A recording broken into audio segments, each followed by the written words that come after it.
I want to bring to our attention achievement, publication that has been produced, and is produced for our community, mainly for our community, but it will serve anybody who wants some help from the material that are put into this publication. And the book is called The Language of Revelation, Lugatul Tanzil, the language of translation.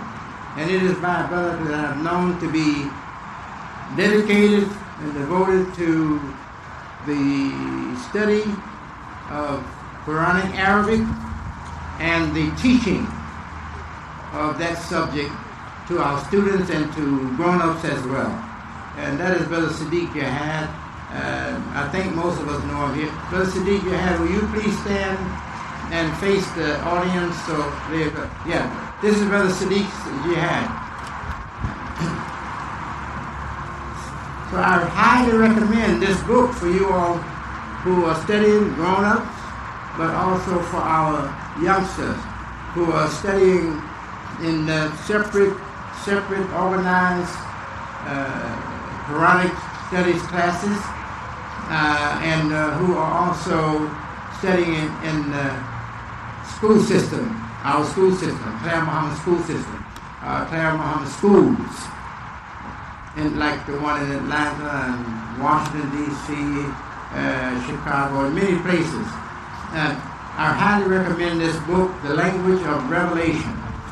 It's Quranic, Arabic, with lessons and studies to improve your ability to read the Quran and get more understanding, and to qualify yourself, inshallah, to be a teacher one day.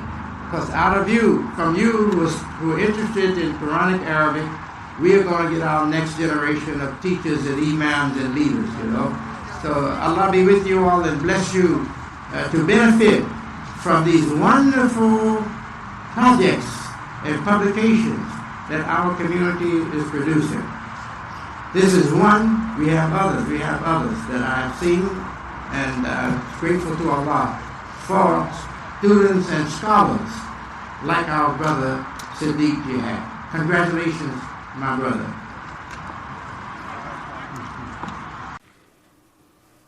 Bismillahir Rahmanir Rahim. This is Imam Siddeeq Jihad. You can secure the book by going to our website, www.siddeeqjihad.com. That's SIDDEEQ, Jihad, JIHAD.com.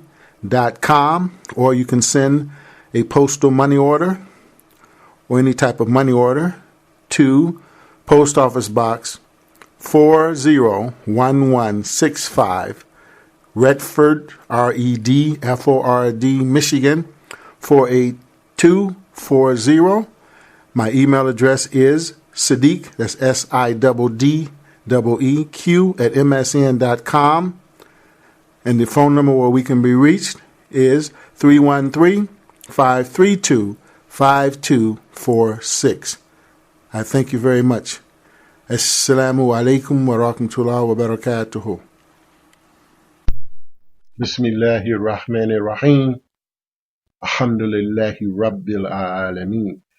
That is, with Allah's name, the merciful benefactor, the merciful redeemer. All praise due to Allah, the guardian, cherisher, evolver, and sustainer of all of the worlds and all of the systems of knowledge. If you enjoyed listening to this particular lecture, we encourage you strongly to subscribe to our YouTube channel. That's Siddeeq Jihad. That's SIDDEEQ, Jihad, JIHAD. If you go to that particular channel, you'll see a red subscribe button, and we appreciate it very much if you would click on it and encourage others to do so. I thank you. Imam Siddeeq Jihad. Assalamu alaikum wa rahmatullah wa barakatuhu wa jannatuhu. That is, the peace of God be upon you, the mercy of Allah, His blessings, and His paradise. Thank you. Bismillahirrahmanirrahim. Allah's name, the merciful benefactor, the merciful redeemer. I'd like to open up with a short dua, if I may. أعوذ بالله من الشيطان الرجيم بسم الله الرحمن الرحيم ربنا أتمم لنا نورنا واغفر لنا إنك على كل شيء قدير. Our Lord, complete our life for us, forgive us, for surely you have power over all things at all times. Amen.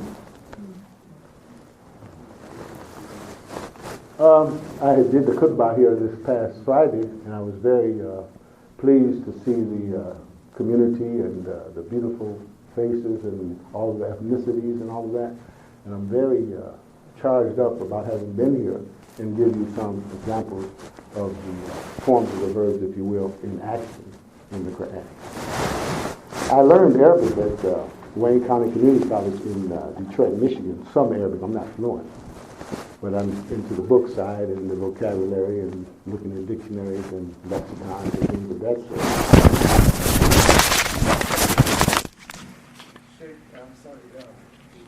Egypt. His name was Abdul Munim Shakir. He's passed away now.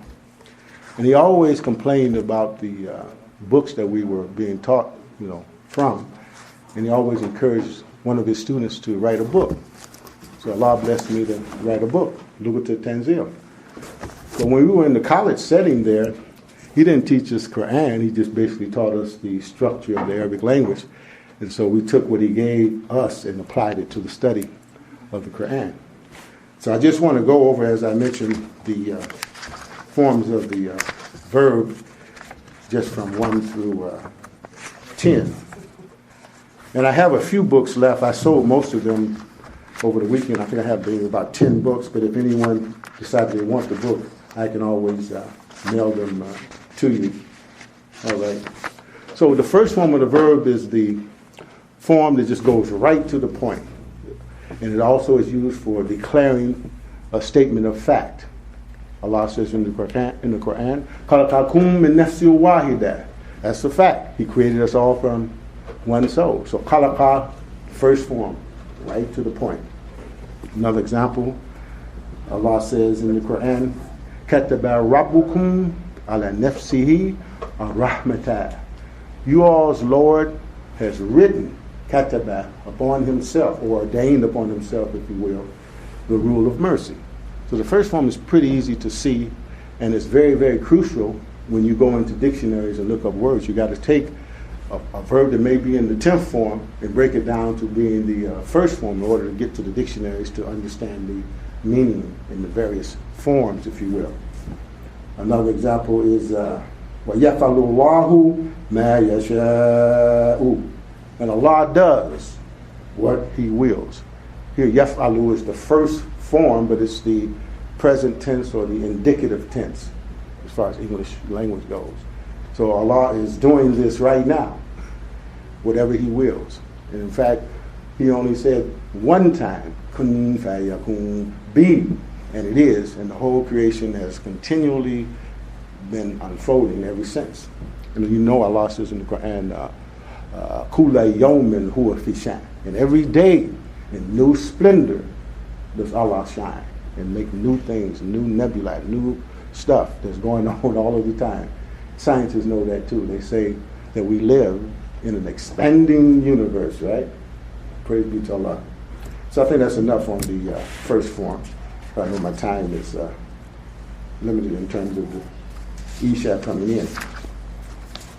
So all of what I'm talking about here is in the book that I have here.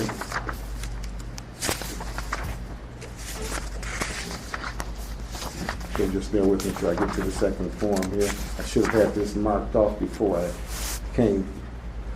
The second form has to do with intensity, something happening over a long period of time, repetition. It's sometimes what we call causative. Sometimes it's demonstrative, meaning demonstrating a particular action. It's also estimative or estimative. A classic example is alima. That means he knew, right? But allama means he taught. So when I start teaching, I'm demonstrating to you that I know something. Praise be to Allah. And just a real quick point. Alima, by having a kasra on the middle letter, alima, it means that that verb has a temporal quality about it. Alima, the kasra in the middle, a temporal quality about that first form past tense verb. A good example would be dahika, he laughed. That's a temporary quality, right? If I continue to laugh and you say, what's wrong with him? Something is wrong with him. He's constantly laughing, you know. Shariba, kasra on the ra, meaning he drank. So if you're in the middle of a body of water, you can only drink temporarily. It'd be nice if you could drink up all the water and just come on and walk on out of the water, right? But the idea of drinking, the function of drinking, has a temporary quality about it, all right? So I don't want to go too far there. All right. So a classic example I can give you, I just mentioned, is allama, but another one is nazala, right? He sent down rain, or he sent down revelation, right? So we know that the rain is coming over a long period of time. It's coming over and over again, just as revelation, new understanding of this Qur'an and new understanding of the creation that Allah has created. Something always happening new, praise be to Allah, and different. Nazala, qatala, that means he killed. But not just he killed, it's repetition and intensity. So that means that he annihilated the person, or he shot the person 20 times. Just like we have on the TV now, the girl who shot her boyfriend a number of times. I'm sure you've heard that story, right? She just really overdid it. So katala, just the emphasis, you hear the emphasis on the shedda there on the ta. Katala. But if I just say to you, katala, well, I mean he killed him. He might have just shot him one time or just cut his throat and it was done. But the second form suggests intensity. The professor, Dr. Shacker, he would always do this. He would have a piece of chalk and he would put kasra on the board, meaning he broke, right? And then he would pick up a little small piece of chalk and just smash it up against the wall, just really shock the students into getting the message that kasara means he smashed it or he pulverized it, you see. So Allah uses these kinds of things in the Quran to impact our soul and impact our mind.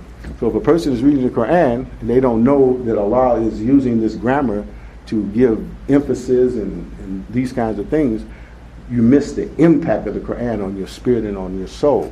So it's very important to know these things, I believe, from my studies. All right? Ta'aleem. This is what we have right now. It's an education and teaching process that's ongoing. So ta'aleem is the second form noun. It translates education sometime. But you can see why ta'aleem would be in the second form, because it's a continuous thing. We as Muslims should have the mind that we're going to forever educate ourselves. You know, they give the Taliban a bad rap, right? But those of us who know something about the grammar, we know that Taliban is in what we call the adverbial case. And that means a student forever. Taliban.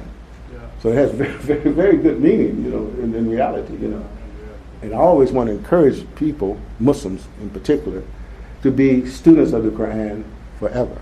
And don't just rely on having the beautiful ability to recite Quran and not understand what it means. And I know that happens in our Muslim Ummah many times.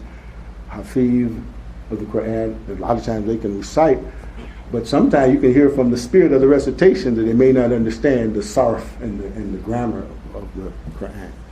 Okay. So I think that I have given you some idea about the second form. We have another ayah here. سَبَحَ لِلَّهِ مَا فِي السَّمَاوَاتِ وَمَا فِي الْأَرْضِ وَهُوَ الْعَزِيزُ الْحَكِيمُ. And whatever is in the heavens and the earth, let it continually, sabaha, declare the praise and glory of Allah, for He is the Almighty, the Wise.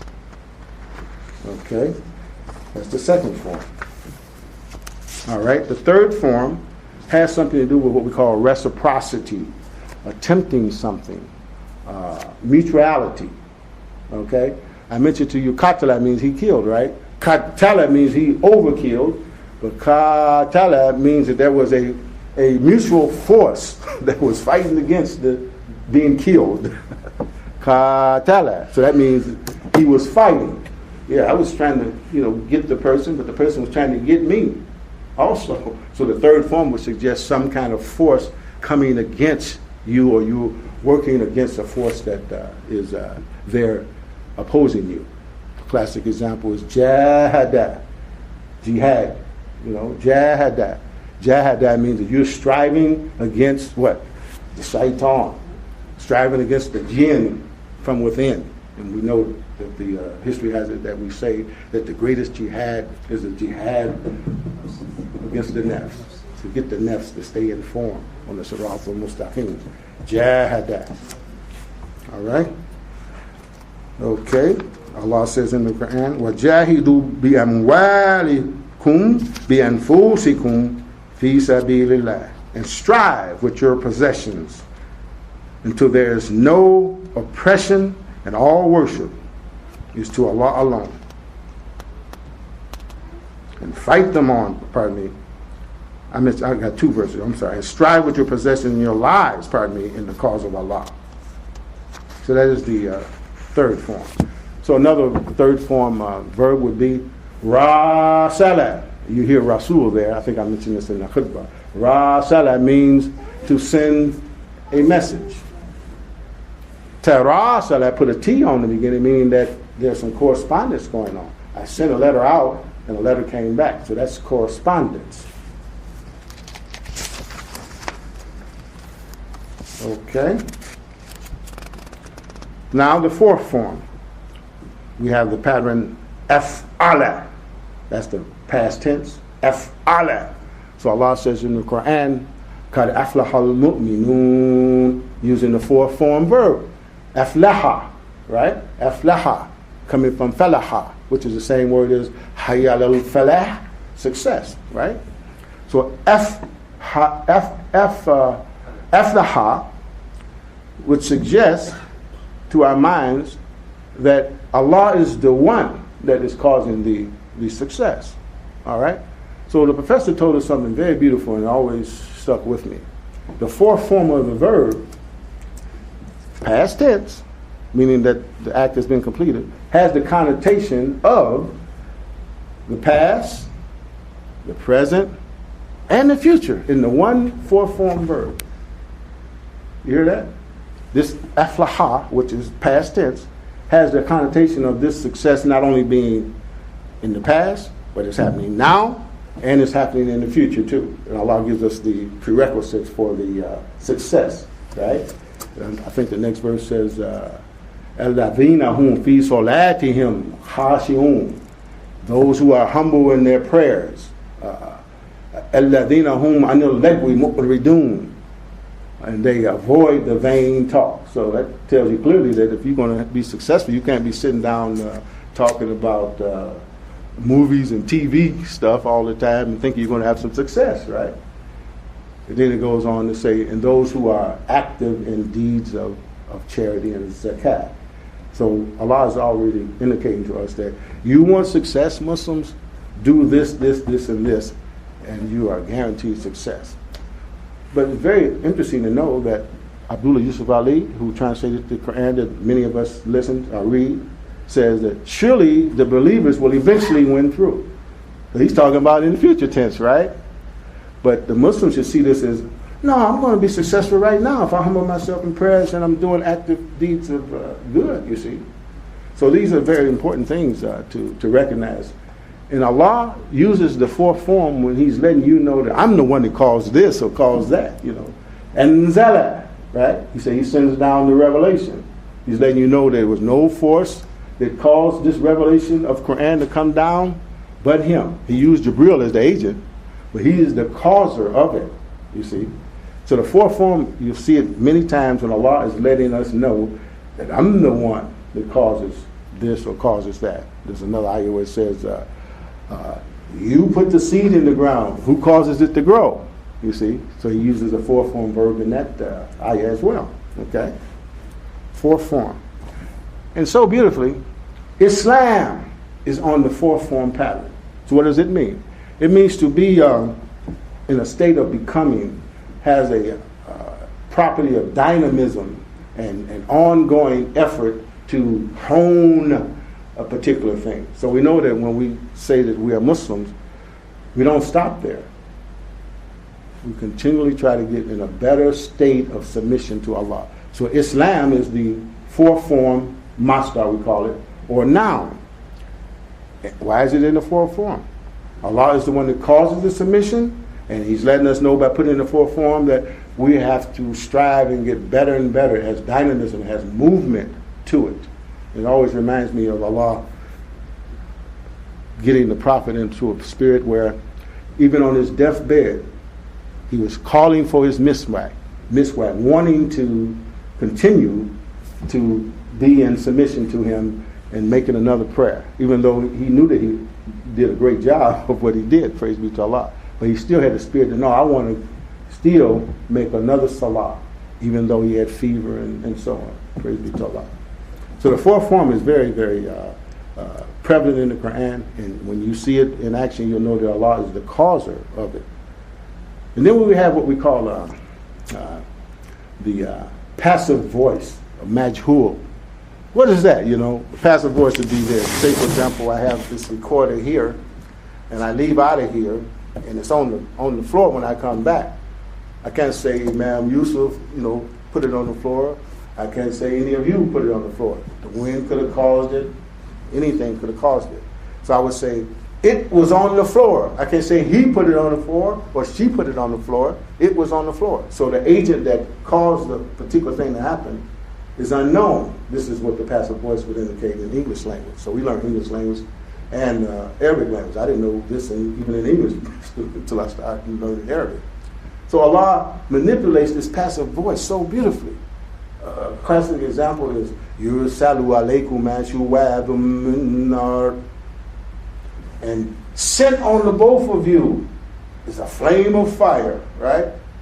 He didn't say he sent it. He said it is sent on you. If you look at the translation, they'll tell you it was sent on you. Like Allah is disowning that He was the sender.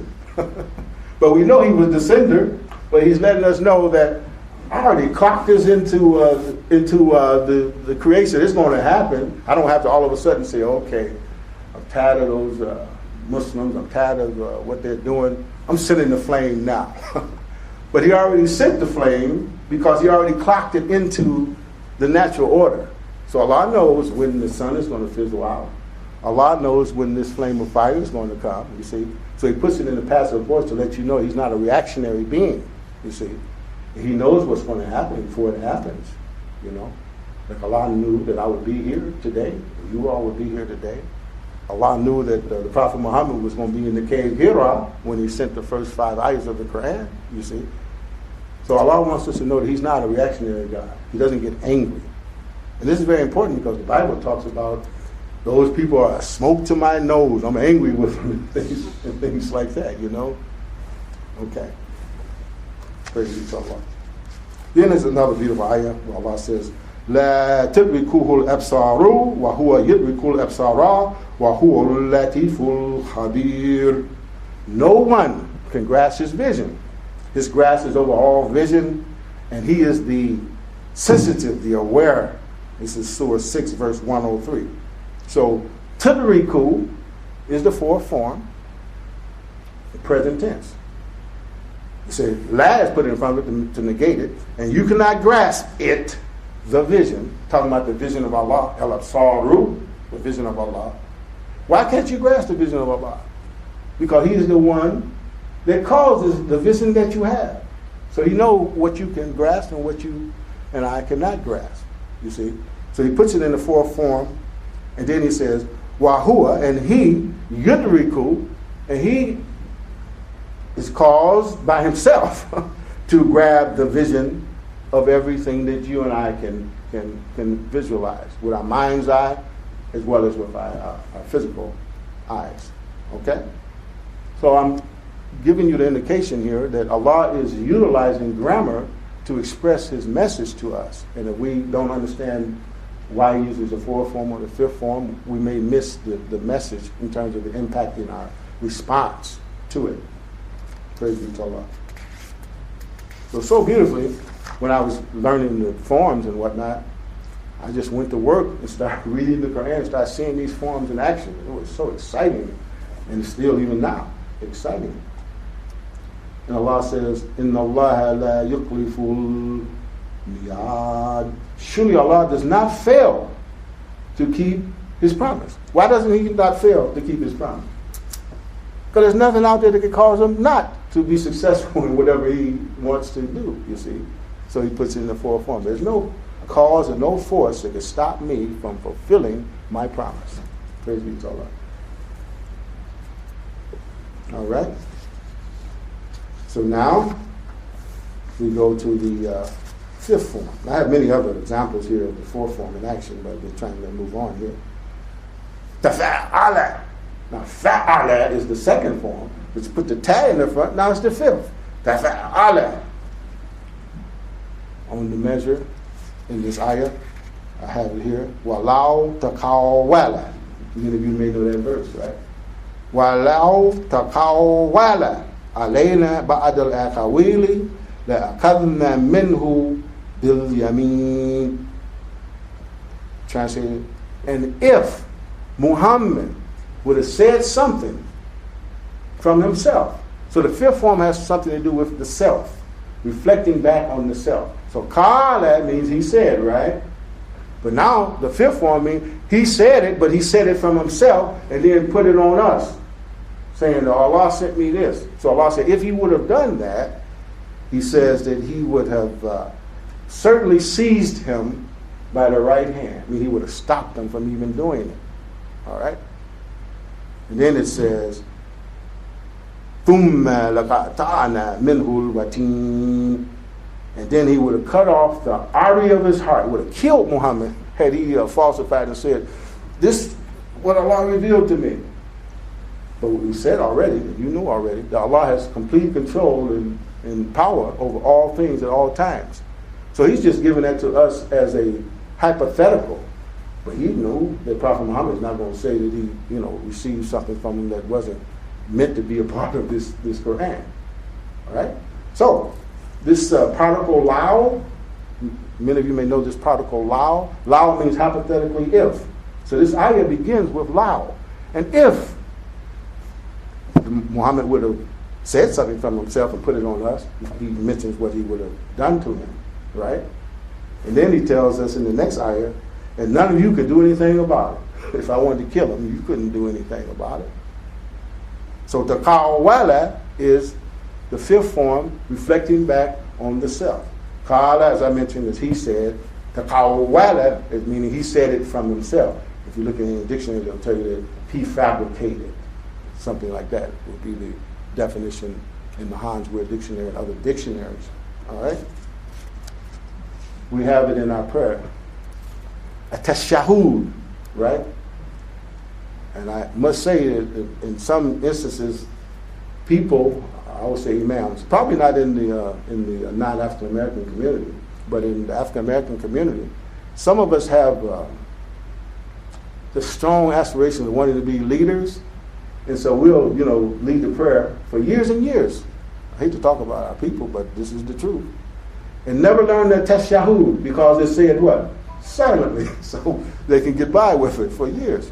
But if you follow behind them, right, and you know that this person doesn't know that tashahud, and you have to say it real fast so you can get it in before he stops. You see, so I'm saying that's intellectual dishonesty, and I never tried to do that. Even I never tried to lead a person in prayer until I knew the prayer, and I learned my prayers and how to say it before I learned any Arabic.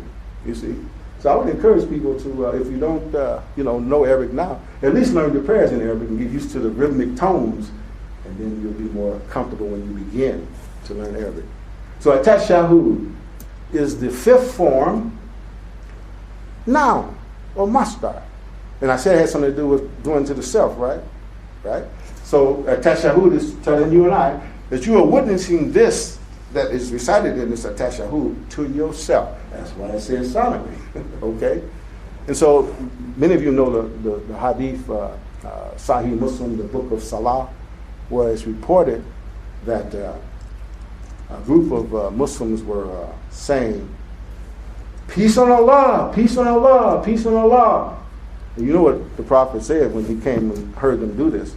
He said, Allah is already as-salam. He is peace. Why are you talking about peace on Allah, you know? So the tashahhud is tahiyyatu lillahi wa salawatu, right? So this tahiyyat means lively. Your lively response to Allah, that's great. He was commending that, because they were really excited when they were saying peace on Allah. And the prayers, wa salawatu, to Allah, and the goodness comes from Allah, and you do goodness for the sake of Allah. What tahiyyat to, right? And then the tashahhud is letting you know who needs the peace, right? Assalamu alayka, peace be upon you, Muhammad. Ayyuhan nabiyyu, right? Wa rahmatullahi wa barakatuhu, right? Really stroking the prophet, if you will, using that street language there. And then it says, Assalamu alayna, peace be upon us. That, you know, it's making the prayer, right? And then we say, well, ala ibadillahi salihin, and upon all of the righteous worshipers that may not be Muslims. You see, we want peace on the good Christians, the good, you know, Jews, the good Buddhists, and all of that, right? And then we do the calendar to close out the tashahhud. So you see the logic of what I'm saying here, I'm sure. Praise be to Allah. So it's continuing here. The sixth form. And I believe I may have mentioned this in the khutbah. تبارك الذي نزل الفرقان على عبده ليكون للعالمين نذيرا. Tabaraka, that's the sixth form. The sixth form has something to do with reciprocity. Sometimes the action is going out and coming back. I mentioned tarasala, putting the T in front of the word to send a message. Tarasala would suggest correspondence. I sent a letter and my brother or my sister sent one back. That's correspondence. So here, some action is going and coming in relation to blessings, right? Allah starts the ayah off with that, the Surah 25, verse 1. Abdullah Yusuf Ali translates, blessed is he who revealed the Qur-aan, who sent down the Qur-aan. Nazala is the second form verb there. But he doesn't translate the sixth form in this particular ayah. So I looked at it, and he said in his footnote that the word blessed hardly does justice to this word tabarakah. I said, well, tell the people what it means then, you see. So if I were to translate it, I'm not, you know, a great translator of all of the ayahs, but just knowing the grammatical patterns, you can see a lot of this for yourself, you know. So Allah sends out the blessings, and He can pull them back, and He does pull them back, depending on how well you and I follow the Furqan. What is the Furqan? The do and don't list that He sent to His Abd. And we know that the Abd is the prophet, and the Furqan is the Qur'an, right? That which distinguishes between what is right and what is wrong, right? Praise be to Allah. Okay. And I mentioned in the khutbah, the ayah al-hakumu takathur. Takathur is the sixth form noun. And so Abdullah Yusuf Ali does justice in translating that. It says the mutual rivalry, piling up abundance, takathur, okay, will divert you from the more serious things. So if I'm one who's trying to pile up abundance because I see my friend or my neighbor piling up abundance of getting new things and all of that, and have to work 2 jobs to get the abundance and neglect, you know, the salah and the spiritual and the zakah and all of that, Allah says you may discover that that's the wrong way to live the life when you visit the graves. Praise be to Allah. So now we mentioned the seventh form here.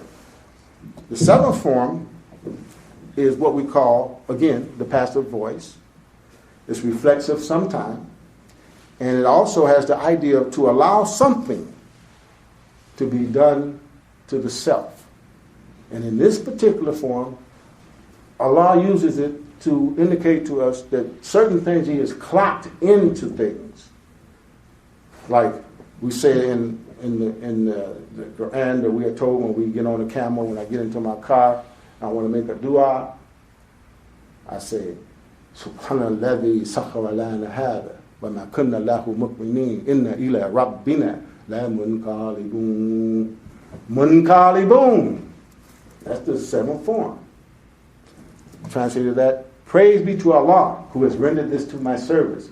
For surely I could not have done this myself. Speaking of, this automobile and all that, how Allah gave us the mind to make it, right? And cars and camels and horses and etc. And it says, surely to our Lord, we are munqalibun. We are returners. Returners. Why are we returners to Allah? Because He has clocked it in the nature of the human being that this physical body going to have to go one day. It can't live forever, this physical body, you see. So it's clocked within the nature of the human being that we are returning. So by Allah saying munqalibun, He's putting that on our minds. Yes, you're going to return to me, and it's good for you to pray that you don't return on that mission that you just embarked upon, you got in your car. But inevitably, you're going to return. So it makes us more conscious of the fact that I could die any moment when I'm in my car. I can remember almost having an accident one time. I said, I didn't make the dua. So I made it right away at that point, you see. So sometimes I forget, praise be to Allah. So munqalibun, seventh form, has something to do with some action happening. And you don't necessarily cause your death, you know what I'm saying? Sometimes we just die a natural death, our hearts fizzle out and whatnot. We may even take care of our bodies well. But we know that eventually we're going to die. And Allah says, Kullu nafsin dha'iqatul maut, right? Every soul shall have a taste of death. Praise be to Allah. So in the Quran, Allah says in the Surah 55, verse 37, فَإِذَا شَقَّتِ السَّمَاءُ فَكَانَتْ وَرْدَةً كَالدِّهَانِ. And when the sky is rent asunder and it becomes red like ointment. So this sky is clocked into the nature of the sky that it's going to rent asunder. It's clocked into the nature of the sun that it's going to fizzle out one day. So the seventh form will suggest a thing acting upon itself, but the thing is acting on itself because Allah designed the demise of the sky or the sun and whatnot by the design itself. And it would indicate that there's no outside force that's going to cause the sun to fizzle out. This is just the way He made it, that it's going to fizzle out one day. In fact, we know that everything that is physical has a perishing point. A perishing point. Diamonds, gold. So praise be to Allah, He gave a lot of longevity to this physical creation. Praise be to Allah. So now we mentioned the eighth form. The eighth form can be declarative like the first form. It has some reciprocity sometimes, and it also has the idea of an internal operation in the self. A classic example is fastabiqul khairat. So strive for the good, or to the good. Fastabiqul khairat, right? So Abdullah Yusuf Ali, he translates this particular phrase I just mentioned. So strive, fast consequent. So strive, as in a race. He says, as in a race. It's not really a race against anyone. It's really a race within your own self to be a person that's striving to be good and do good. And that, if that's understood by the Muslims, I won't be rivaling you. Yeah, I'm going to, try to beat brother so-and-so or beat sister so-and-so to this or to that. I'm going to, if she does a good deed, I'm going to do a good deed. we don't follow it like that. We want to do good deeds no matter what anybody else does. So Allah's putting it in your mind, and our mind, I believe, to strive in your own internal operations to do good and emulate what? The model that we all know is the model for all times, and that is Prophet Muhammad, sallallahu alaihi wasallam, right? So I don't try to measure what I'm doing with other people, but I think of the Prophet Muhammad as the model that I'm trying to emulate. And if we focus on doing that, all of us are going to do better in terms of doing good deeds and so on, because he is the model for all times. So fastabiqul khairat. Okay? Another noun in the seventh form is iktilafun. That means to have differences of opinion about things. So that difference of opinion and whatnot comes from within the self, right? So iktilafun will be the eighth form noun. Okay?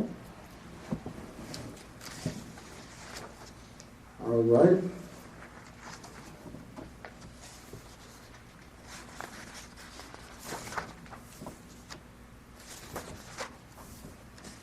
Then we have the ninth form, which has to do with colors, characteristics, which cling to people and things. This is the ninth form of the verb. Very few of them are contained in the Quran. Very few of them. One of the ones that's contained in the Quran is وَتَسْوَدُّ. The verse is يَوْمَ تَبْيَدُّ وُجُوهٌ وَتَسْوَدُّ وُجُوهٌ. And on the day when some faces will be white, will be lit with white. So we know that we're not talking about the color of white.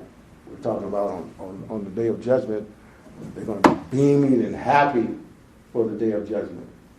And it says some faces will be black, meaning they will be in a state of gloom and discomfort, you see. So black and white is clearly being indicated because of the white having a symbol for purity and illumination and all of that. And black has the idea of gloom and not so good contrast with black and white. Praise be to Allah. So he uses the ninth form in that particular ayah. So you see Allah's a grammarian, am I right? He's a grammarian. He tells us that you are a creator, but I am what? The best of the creators. So you and I have creative abilities, right? I created this book, right? You create different things that you invent and so on. So we can say the same thing.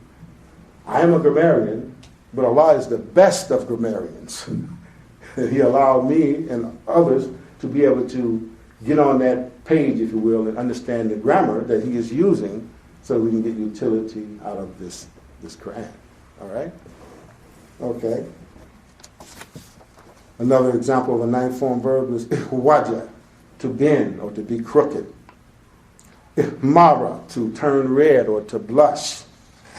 Then we have the donkey, we call him himar, right? That's red, really. So why is, he's called himar, this donkey? Because he's emotional, he gets excited real quick. So the red is a symbol of emotion and all of that. So we call him himar, all right? From the Latin. Okay? And next we have the 10th form. I'm working pretty good on it. Praise be to Allah. I have the ayah here where it says, وَإِذْ نَجَيْنَاكُمْ مِنْ آلِ فِرْعَوْنَ يَسُومُونَكُمْ سُوءَ الْعَذَابِ يُذَبِّحُونَ أبناءكم ويستحيون نساءكم وفي ذلكم بلاء من ربكم عظيم. We translate it as, and remember, we delivered you from the people of Fir'aun. They set you hard tasks and punishment, slaughtered your sons, and used, listen to this, and used the lives of your women for their advantage. Therein was a tremendous trial from your Lord. The 10th form is very rich. It has the idea of receiving something sometime, requesting something sometime, imagining something sometime. It has the idea of reflecting back on the self. It has causation in it sometime. It's demonstrative sometime. These kinds of connotations for this 10th form verb. A good example of the 10th form in the idea of requesting is ihdina siratal mustaqim, right? Mustaqim is the 10th form of the verb. Clearly, it's in that particular form because we are indeed requesting from Allah that He keep us on the straight path. Praise be to Allah. So here in this ayah, it has the word yastahyuna. And it also has the second form verb, yuzabbihuna, saying, and they slaughtered your sons.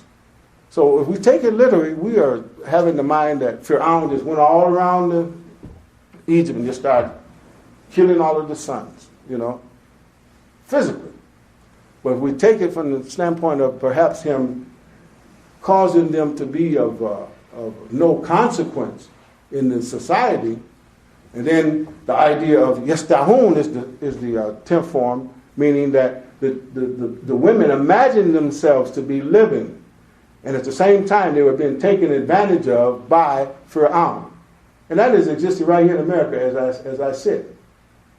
Many of the women, they imagine that they are living the great life because they have a car, they have an apartment, and they don't even want a husband a lot of times, Some of the women will tell you, well, I just want to, find a man where I can have a baby and then let him go home about his business and I'll continue my life. This is in the psyche of a lot of women today, you see. This plot, back in the 60s and 70s, they started giving the women the jobs over the men, making the men in a situation where here I'm supposed to be the breadwinner of my house, and my wife makes more money than me, and I can't really be the maintainer of her because she says, hey, I can maintain myself. This is what has happened a lot of times in the society. In fact, I have to admit, my wife was making more money than me when she was working as a supervisor at Blue Cross, Blue Shield, making more than me, And there were some things in the house that I allowed to happen in relation to the children and stuff because she was a breadwinner too, you see. So you can see, we're not saying don't give the women the jobs. I'm not saying that, but I'm just saying that this is a plot that's kind of going on in the society to cause the men to not be as effective in their households in some cases, not in all cases. All right. So this idea of yasdayuna is indicating that Fir'aun in that day used the lives of the women to his advantage. The 10th form has that idea in it. If you've studied it, you'll see that is a true statement. So I asked the question in my book, is not this happening in many societies today? So Allah is putting this hayya in the 10th form, I believe for the reason that I indicated. Praise be to Allah. And I have other examples here. Let me see if I can point one out. It has the idea of having the verb being derived or coming from the noun. And one of the words is istahjara. That means to become like a stone. Istawla, to make oneself master of a thing. Okay? So it's a very rich form, very rich. Iblis, Allah says, ekstakbara. Kabara means to be great. Putting it in the 10th form means he imagined himself to be great. So if a person imagined himself to be great, we translate it in English as being haughty. And we as Muslims know, you're not great, Iblis. Allah is great. Allah is the greatest, a great Torah. Allahu Akbar. Allahu Akbar wa min kulli shay, right? So Allah uses the 10th form when he refers to Shaitan's rebellion. Shaitan's not acceptance of the human being as being the crown of the creation. Kuluk and Avim. Clear example, Astakbara. All right? 10th form. So whenever you see the scene and the tag together, before the the verb patterns or the root of the verb, right away you know that's probably the 10th form. So the sin comes first and then the ta. Now we mentioned mustaqim, right? Okay, so that's a real good way to understand the 10th form. So then we have the 11th form, which is similar to the 9th. And it's said that we only have 12 forms mentioned in the Quran. And the 11th and the 12th are very, very uncommon in the Quran. So next what I want to do is pass out this sheet that I have here. I believe I have enough of them. If you would distribute those.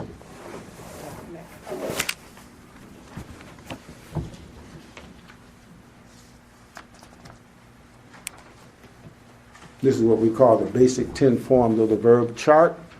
And our professor, Dr. Abdul Munam Shakir, he gave this to us years ago. And as I indicated, I began to apply these forms as I studied the Quran. There's only 61 word patterns. When I say word patterns, what do I mean? If I want to say talked, that's the past tense in English. So the ED is a pattern. If I want to use an adjective, we say gracious, precious. The IOUS is kind of like a noun pattern, for an adjective. Okay. Something like, if I want to make a plural, we put an S on the word, right? Books. That's a word pattern. So there are word patterns in Arabic too. And I already know from studying these word patterns that if you get into understanding what these word patterns mean and their implications, you're going to understand the Quran better. It's no doubt you will understand it better. So this is a key to understanding, one of the keys to understanding the Quran. Okay? One of the main keys. All right? So I have this information that I went over with you, one by one here. And if we look at it, we have 6 words across. So 6 times 10 forms is 60, right? But the second form has more than one noun. And the third form has more than one noun. And some will add another noun to the second form. Taf'ilatun, that's another one that you can say 62, if you will. All right? So what I'm saying to you, that every word in the Quran, for the most part, follow one of these 62 word patterns. And if it doesn't, it's probably not an Arabic word. It's what we call a diptote. A classic example of a word that we understand is not an Arabic word is Ibrahim. It's not an Arabic word pattern. It doesn't fall on any of these patterns here. But Ibrahim was so great, the Arabs had to let him in. He's our father. They had to let him in, you see. But they put a factor on it, or a dhamma on it. It's what we call a diptote. Ibrahimah or Ibrahimu. You never see dhammatain on Ibrahim because it's a diptote. It's a marker. This is not one of our words, but we're going to let it in. That's one of the beauties of the Arabic language, you see. We're not going to not let it in. Another example is Maryam. Maryamah or Maryamu. Never Maryamun or Maryamin or Maryaman. Maryamah. But some of the scholars say that perhaps Maryam is an Arabic word. And some of them say it comes from Rama, One of the beautiful things about the word Maryam, I looked it up in the Lane's lexicon. I know some women here, so I'm going to mention this. Praise be to Allah. The definition that I got out of the Lane's lexicon is that Maryam means a woman who is very loquacious, like to talk. She's also very chaste and virtuous and pious. And it says that she has the ability to engage in spiritual discourse with men. Isn't that the Maryam of the Quran that we have? She, whenever Zechariah would come, she said, I've got everything I need from Allah, And we know that she was pious and very virtuous. And Allah says that she was one of the what? The qanitin, one of the devoted ones. Okay? So Maryam is a figure to be emulated. Not only by the women, but by the men too, in terms of virtuousness and having spiritual insight and all of that, you see. So Maryam and Muhammad together in our community will improve our community. And one of the things I like to encourage is for us as men to spend time teaching the women. And we know that if the women are educated, our children will be educated, right? And we also know that we need more of our women to be engaged in the da'wah effort here in America and around the world. And we know the hadith talks about how you educate your daughters, there's a special blessing in paradise and all that. But so many times the women don't think that it's even worth their while to study the Quran, become efficient in knowing the Quran, because we're not going to let them speak to us anyway, They can't do the khutbah, right? And some of the brothers will say, no, we're not going to even let them do ta'aleem. Some of the people are very rigid like that. But I think that it's good to hear the woman's voice, the compassion in the woman. We don't find too many women who are serial killers and whatnot, They have a compassion a bit different from us, right? And we know Allah says in the Quran, and the male and the female are not exactly alike. They're not the same. Praise be to Allah. So this particular chart, as I mentioned, has all of the word patterns on it. And I don't think I mentioned this in the khutbah. But anyways, look at the fourth form active participle. That pattern is muf'ilun. Muf'ilun. See that? That's the pattern for Muslim. Muslimun. Muf'ilun. That's the pattern. Right? So if you look at the meaning, a state of becoming, causation, and dynamic, sometimes caused by Allah, you can see why Allah calls us Muslim, because it means a submitter, a person who is actively submitting to the will of God, a submitter to the will of God. Active now, not passive, but active. We had a live situation in Detroit one time. Under Elijah Muhammad, we didn't learn Arabic. In fact, he told us that the Quran was a perfect book. I came into Islam in 73 under Elijah Muhammad. But I made the transition to what we call Orthodox Islam, right? But he didn't encourage us to read the Quran, but he told us it was a perfect book. And he told us if you want to talk to Allah, he said, read the Quran. But yet he taught us a lot of Bible. He used a lot of Bible. So there was a brother who learned some Arabic, African American, who learned some Arabic. And when Imam Muhammad became the leader, he started making the changes and bringing us to the Sirat al-Mustaqim. He did a khutbah. He said, technically, brothers and sisters, when you do something wrong, you're not a Muslim. So one of the brothers approached him and said, I don't know what you're talking about, Brother Jack. His name became Shaheed after Imam Muhammad gave him a different name.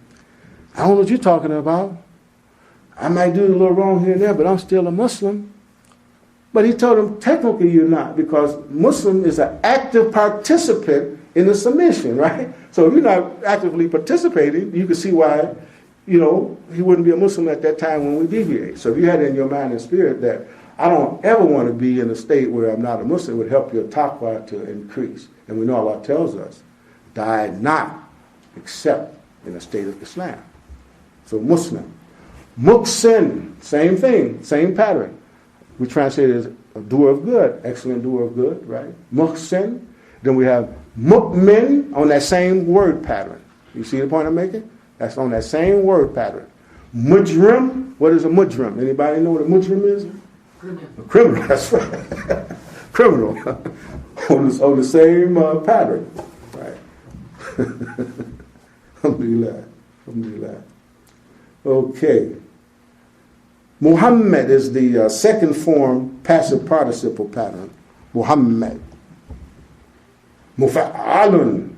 Mufa'alun. Okay. Muhammadun. That's the word pattern for it, right? So, Muhammad is a passive participle, right? And so, when I saw this word pattern and I started looking at the meaning, I was able to understand it for myself. Muhammad means that thing that the act of high commendation and accolades and emulation came upon because of what? His nobility, the way he lived his life. You see, Muhammad, passive participle. And cannot you understand that the name of our prophet is a safeguard for all times from him being accused of telling people to worship him or to praise him unnecessarily or too much.